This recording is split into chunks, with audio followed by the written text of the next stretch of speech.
आज तक नहीं देखा। पहले आपसे ये जानना चाहेंगे अबाउट द रियलिटी शो जो आपने इतनी खूबसूरती से जिसको कंसेप्शलाइज किया। जी, तो देखिए, भारत तो हर क्षेत्र में बहुत ही प्रगति कर रहा है और हमारे आदरणीय प्रधानमंत्री श्री नरेंद्र मोदी जी कह भी रहे हैं, अभी 9 आग्रह पूरे भारत से किए हैं हमारे साहब ने, और ये बोल रहे हैं कि अपनी वस्तुओं पर ध्यान दो, अपनी विधाओं पर ध्यान दो, अपनी संस्कृति पर ध्यान दो, अपनी भाषाओं पर ध्यान दो, अपने प्रोडक्ट्स पर ध्यान दो।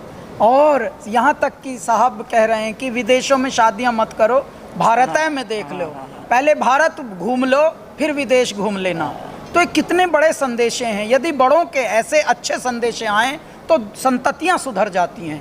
इसी श्रृंखला में एक बात ये है कि जो हमारा संगीत है, जो धीरे धीरे या तो फिल्मी हो रहा है या फिर विदेशी संगीत को फॉलो कर रही हैं जनरेशन्स, उनमें भी धीरे धीरे आवश्यकता थी कि हमारा जो पौराणिक संगीत है, जो जड़ें हैं हमारी, जो हमारे सांसों में बसा है, हमारे रोने में भी संगीत, हंसने में भी संगीत, जागने में संगीत, सोने में यहाँ तक कि किसी पे क्रोध करें तो भी संगीत। तो जहाँ कण कण में संगीत छुपा हो, उस संगीत की कहीं वैल्यू या नहीं है। तो आने वाली जनरेशन्स को ये बताने के लिए कि ऐ मेरे भारत, ये धरोहर आपै की है, इसको कहते हैं भारत का लोक संगीत, फोक म्यूज़िक। फोक जो म्यूज़िक की इंस्ट्रूमेंट्स हैं और बहुत सारी विधाएं हैं, बहुत सारे इंस्ट्रूमेंट्स हमारे विलुप्त हो रहे हैं, उनको अगली पीढ़ी है या नहीं बजाने वाली, बनाने वाली भी नहीं है। पहले कोई जो संगीत के चाहक होते थे, घर में तुम्बा उगाते थे, कद्दू उगाते थे, उस कद्दू को पका के तुम्बा बना लेते थे, उससे एक तारा बन जाता था। यानी उगाने से लेकर बनाने तक और फिर गाने तक संकीर्तन कर रहे हैं एक तारा बजा के। ये था मेरा भारत। भारत के मोहल्लों में, भारत के कुनबों में, भारत के नुक्कड़ों में आज भी 4-5 लोग इकट्ठे होकर ऐसे ही खुशी के गीत गाने लगते हैं, वर्षा के गीत गाते हैं, वृक्षों के गीत गाते हैं, वृक्षों पे नव पल्लव आते हैं तो भी गीत गाते हैं। भारत तो खुशियों का देश है जी, भारत तो संगीत है भरा हुआ, भारत के कण कण में संगीत भरा हुआ है, लेकिन विस्मृत हो रहा है। इसलिए हमारी ये बड़े स्वप्न था, ये जब से हमारा करियर शुरू हुआ था 18 वर्ष से, कि हे मेरे भारत, हे मेरे देश, हे मेरे परमात्मा, अब जो खोया हुआ है उसको पाने की ज़िद है मेरी, तो उसको भी हम थोड़ा पुनरुत्थान करें। और भगवान की ऐसी कृपा हुई, हमारे प्रधानमंत्री जी को जब ये आइडिया हम लोगों ने दिया तो उन्होंने पूरा हमें सपोर्ट करके आज्ञा दी, आशीर्वाद दिया, और आज स्वप्न मूर्त रूप में आया है भारत का अमृत कलश बनकर। भारत का संगीत, लोक संगीत, भारत की लोक विधाएं भारत को हम सौंपने के लिए लेकर आए हैं। इस रियलिटी शो का नाम है, जो भारत के इतिहास का पहला ऐसा शो है जो 28 राज्यों में और लगभग 8 केंद्र शासित प्रदेशों में, जिसे यूनियन टेरिटरी कहते हैं, हम जाकर ऑडिशंस किए हैं मालिनी जी, और छांट कर वहाँ से कुछ रत्न लेकर आए हैं। अब वो रत्न हमारे भारत के अमृत कलश का हिस्सा बनेंगे और अपने अपने राज्य को आगे लेकर जाएंगे। Over to you. क्या कहेंगे रियलिटी शो सुना, जैसे कैलाश जी का जी आज पूरा हुआ है। मैं सबसे पहले तो बधाई दूंगी दूरदर्शन को, प्रसार भारती को, कि उन्होंने ये कदम उठाया, क्योंकि ये जब आज का युवा अपने आसपास के परिवेश में जो देख रहा है वही सीख रहा है, उसके लिए हम नया क्या सृजन कर रहे हैं, उसके लिए हम क्या दिखा रहे हैं, क्या छोड़ रहे हैं। और जब हम बोलते हैं कि अनेकता में एकता, एक भारत श्रेष्ठ भारत, भारत को सेलिब्रेट कीजिए, भारत का उत्सव मनाइए, तो हमें बताना भी पड़ेगा कैसे हमारे पास क्या थाती है।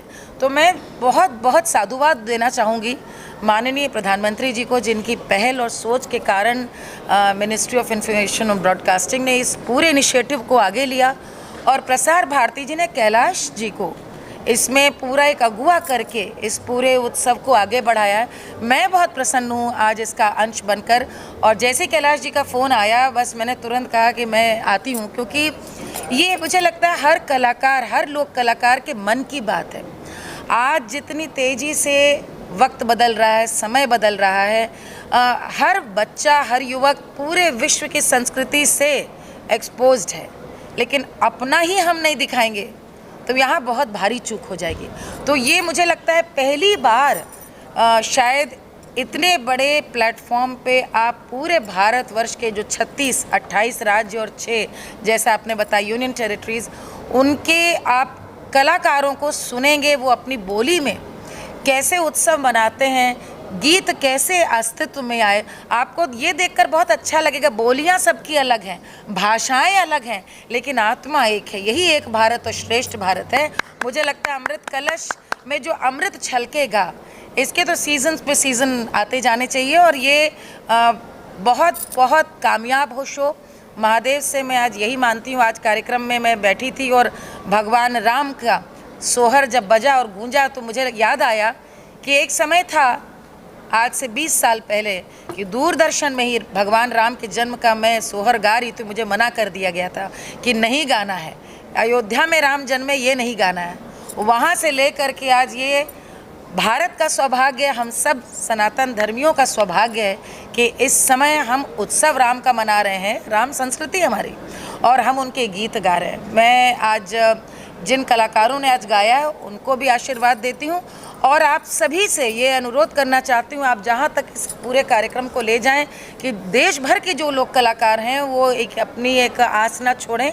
अब उनके लिए प्रसार भारती और अमृत कलश और कैलाश जी इतना बड़ा एक प्लेटफॉर्म लेकर आए हैं कि उन सबको अवसर मिलेगा यहाँ पर आने का और गाने का।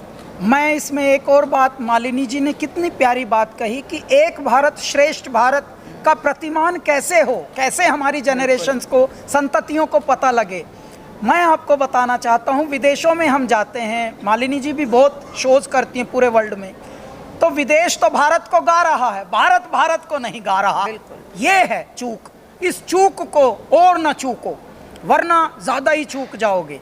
तो एक तो ये है। दूसरे, ये अब उत्सव मनाने का समय है, क्योंकि कुछ वर्ष से भारत इतना प्रगतिशील हो रहा है हर क्षेत्र में, तो संगीत में भी हम अपनी जड़ों की ओर उन्मुख हों और इसके लिए हम ये बहुत ही बड़ा कार्य, नेक कार्य भारत को के लिए, भारतवासियों के लिए ये कर रहे हैं कि उनको उन्हीं की जड़ों से जोड़ रहे हैं। यहाँ तो हमारे भारत में तो पेड़ भी गाते हैं, नदियाँ भी गाती हैं, पर्वत भी गाते हैं। इसीलिए हमने अभी उठान जो इसकी लाइन लिखी है भारत जिसका नाम, यहाँ पर उत्सव उगते हैं, ठीक है, और यही है पावन धरा हंस जहाँ मोती चुगते हैं। पर्वत झूम रहे, नदियाँ नाच रही और घर घर तवा फूंकनी चिमटा ढोलक बाज रही। देखिए घरों में जो भी इंस्ट्रूमेंट है वही बाजता है, साज है, और कोने कोने रत्न जड़े, प्रांत प्रांत गुणवंत खड़े। इतिहास में पहली बार मेरे भारत का अमृत कलश है खुलने को तैयार, मेरे भारत का अमृत कलश। सवाल है कि ऑडिशंस हो गए हैं, तो वहाँ की किस तरह की प्रक्रिया होगी, किस तरह से चुना जाएगा, कैसे कॉम्पिटिशन है? साहब, भारत के खंड खंड से हम लगभग पिछले 2 महीनों से, जैसा मालिनी जी ने भी अभी रिमाइंड कराया, 28 राज्य और 7 गणराज्य, यानी जिसको हम यूनियन टेरिटरी कहते हैं, केंद्र शासित प्रदेशों से, खंड खंड से, सब कश्मीर से कन्याकुमारी तक और गुजरात से गुवाहाटी तक और अपने सारे खंड खंड तक साहब, वहाँ से हम चुनकर लाए हैं। पहले 136 थे, 136 को 72 बनाया, 72 में से अब शायद 36 आए हैं। उनमें से हर राज्य से 2-2 प्रतियोगी खड़े हैं यहाँ पर।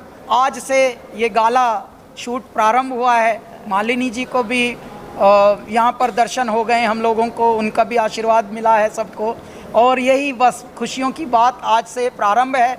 और बहुत ही शीघ्र आपको लगेगा कि हे मेरे दाता, इतनी बड़ी भूल हम कर रहे थे। 74 साल पहले तो हमारे भारत को गणराज्य बना दिया गया था और आज़ादी भी मिल गई थी, लेकिन हमारा संगीत कहीं गुम गया था, उसको कहीं विस्मृत कर दिया गया था। अब एक नया प्रारंभ हो रहा है जिसका नाम है भारत का अमृत कलश। साहब 27 जनवरी को ओपनिंग एपिसोड आएगा दूरदर्शन नेशनल पर। साथ में हमारा दूरदर्शन का OTT भी आ रहा है एक नए नाम से। तत्पश्चात ये साइमलकास्ट होगा किसी और चैनल या OTT पर भी। क्यों? क्योंकि ये भारत का उत्सव है, पूरा भारत मनाए। नमस्ते सर, मैं आप दोनों से जानना चाहूँगा, जिस तरीके से आपने कहा कि नुक्कड़ में भी अभी भी कला बची हुई है, तो क्या इस शो ने उन नुक्कड़ कलाकारों पर भी नज़र डाली है? पूरी नज़र डाली है साहब। ऐसी ऐसी जगह से हम ऐसे हीरे खोज कर लाए हैं हमारी टीम। आप हंसेंगे, कहीं कहीं तो रुकने के भी साधन नहीं थे, को घरों में रुके जा के, लेकिन ऐसा ही माल लेके आए हैं, खजाना लेके आए हैं, संपत्ति लूट के लाए हैं भारत की। सर कहीं ना कहीं आप ये कहते हैं लुप्त भी हुआ जा रहा है हमारे जो इंस्ट्रूमेंट्स। जैसे हाँ, जैसे मैं बताऊं आपको, रावण हत्ता बजाने वाला भाई ही नहीं। रावण हत्ता नाम सुन लो तो आप दंग रह जाओगे। तो धीरे धीरे क्यों नहीं है, एक तारा बजाने वाले गहरे कलाकार अब रहे ही नहीं। अब सांप जो स्नेक चार्मर कहा जाता था सपेरों को, वो सपेरे तो शिव भक्त होते हैं, वो तो अपने एक समूह में गाते हैं। 10-10 सपेरे एक साथ, बगल बच्चा और चिमटा और बीन 5 सुरों की बीन से वो भगवान शिव की आराधना के गीत गाते हैं। तो ये बहुत अलग हमारा भारत है। देखिए, आपने जो बात पूछी, जब विधा से जुड़े हुए साज हैं, विधा लुप्त होगी तो साज लुप्त होगा, और वैसे वर्षा है, साज लुप्त होगा तो विधा लुप्त होगी। जैसे मैं बताऊं आपको, हमारे यहाँ उत्तर प्रदेश में नौटंकी रानी कही जाती है लोक विधा की। नौटंकी के साथ नकारा बजता है, नगाड़ा। उत्तर प्रदेश की जान थी नौटंकी और साथ में नक्कारा। आज गिनती के 2-3 लोग नक्कारा बजाने वाले बजे। अब नौटंकी के नाम पे फूहड़ता है। अब वो फिल्मी गानों पर तो इस कम वस्त्र पहनकर और बेडोल शरीर से बेडोल हो रहा है। नहीं, उनको मंच नहीं अच्छे मिल रहे हैं ना। इन कार्यक्रमों के बहाने अच्छा स्तर और अच्छा मंच मिलेगा। लेकिन ऑडिशन के दौरान आप लोगों ने एक चीज देखा कि कहीं ना कहीं हमारे जो देश की कला है वो भी बची हुई है, बहुत बची हुई है। अरे मेरे बाबा, कितना धनाढ्य है हमारा देश हमारी संस्कृति से। कोई एक ऐसी कला जो आपको लगी हो कि हाँ यार ये भी एक जबरदस्त है? अभी मणिपुर के जो 2 प्रतियोगी थे, उनमें से हम किंकर्तव्य विमूढ़ हो गए, किसको चुने किसको न चुने। ऐसा कर दिया मणिपुर की, समझ लेना साहब, इतनी सिंसियर परफॉर्मेंसेस। आप कुछ पूछ रहे थे? जी किरा जी, एक और बहुत गुड न्यूज़ है जो आपके सारे फैंस, म्यूज़िक ऑनर्स, पूरी इंडस्ट्री वेट कर रही थी आपका अपना है जी। जो आप 7 साल बाद होने जाने। हाँ, तो 7 साल के बाद कैलासा की जो तेरी दीवानी, सैया और चांदन में, तौबा तौबा, आज मेरे पिया घर आवेंगे की श्रृंखला में मालिनी जी अब नई एल्बम आ रही है परसों 21 दिसंबर को आ रही है। इसका नाम है ओ दिलदारा ओ दिल जानी, ओ ले जा मेरा कलेजा मेरी निशानी, ओ दिलदारा ओ दिल जानी, ओ दिल जानी, ये नाम से एल्बम आ रहा है कैलासा का। ऐ मेरे कैलासा के चाहकों, संगीत के रसिकों, संगीत के प्रशंसकों, अच्छे संगीत के, अच्छे लिरिक्स के चाहकों, आपके लिए बहुत ही प्यारा उपहार एक इस त्योहारों पर आ रहा है। तो आप बस जुड़े रहिए और आनंद लीजिए कैलासा की नई एल्बम ओ दिल जानी। मैम आप भी कुछ सलाह दीजिए दर्शकों के लिए कि सर ने मैं कुछ जो विनर रहेगा उसका क्या फ्यूचर है, फिल्मों में भी या बाकी में भी? नहीं भाई, फिल्मों का जिक्र ना करो। फिल्मों के सही तो आपको इल्मों की तरफ ले जा रहे हैं। यहाँ भी फिल्में गाड़ रहा। 2% है भारत का संगीत फिल्मों में, 90, 99, 98% संगीत भारत का, भारत के अलग अलग अंचलों में बसा है। प्लीज़ आप लोग उसके भी बारे में बात कीजिए। देखिए, फिल्मों में भी फोक और हमारा फोक से क्लासिकल और उन्हीं के प्रकारों को आकर यहाँ पर भेलपूरी बनी है ज़्यादातर फिल्मों में, ठीक है। लेकिन ये हमारी जड़ें हैं, इसको प्योर शुद्ध पवित्र रूप में ही हम लेकर आ रहे हैं और ये बता रहे हैं जनरेशन्स को, संततियों को कि ये था, ये है आपकी संपत्ति। अमृत कलश की बात करें, इससे पहले मोदी जी ने मिट्टी अमृत कलश भी उन्होंने किया था, अभी सुर और संगीत का अमृत कलश है। और क्या अमृत कलश, इसके अलावा क्या क्या अमृत कलश आप लोग? भाई धीरे धीरे देखिए, जहाँ जहाँ जैसे जैसे यज्ञ में आहुति डलती रहेगी और अमृत कलश निकलेंगे। एक लाइन गा दीजिए, गा लो। आज मैंने गाया भगवान क्योंकि राम मुंबई है। अच्छा, उसी पे सुना है। राम है पे, भगवान राम। राम जी के भैले जनमवा चलहो करियाई दर्शनवा, राम जी के भैले जनमवा चलहो करियाई दर्शनवा, राजा दशरथ मोहर लुटावे बरसत फूल आंगनवा चलहो करियाई दर्शनवा, राम जी के भैले जनमवा चलहो करियाई दर्शनवा। आप सभी को यहाँ पर नित्य नए दर्शन होंगे भारत के, भारत की आत्मा के, भारत की संस्कृति के। भारत का अमृत कलश।